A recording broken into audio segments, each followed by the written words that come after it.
Ayah susah bangun dari duduk, anak anggap sengaja nak perhatian. Pak Hassan, seorang ayah berusia 67 tahun, sering mengadu sakit lutut setiap kali bangun dari duduk. Dia cuba menahan, tapi wajahnya jelas menahan kesakitan. Anak-anaknya hanya melihat tanpa simpati. "Ayah ni asyik buat perangai je, nak suruh kita layan," bisik salah seorang anaknya. Yang lain mengangguk. Mereka semakin malas melayan rungutan ayah sendiri.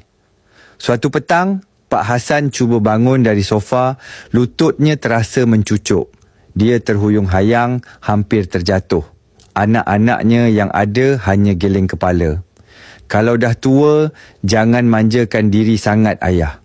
Suaranya tajam, tanpa belas kasihan. Pak Hassan diam. Hatinya lebih sakit dari lututnya.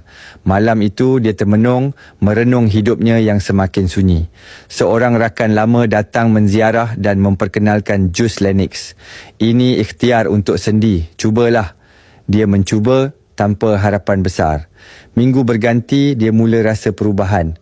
Bangun dari duduk tak lagi sesakit dulu, langkahnya lebih stabil.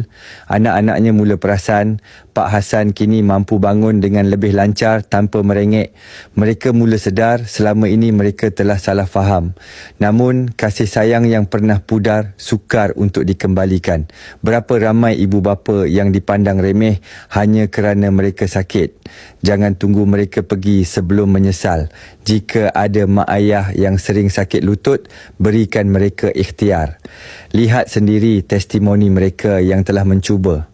Jangan sampai terlambat untuk menghargai mereka yang telah berkorban segalanya.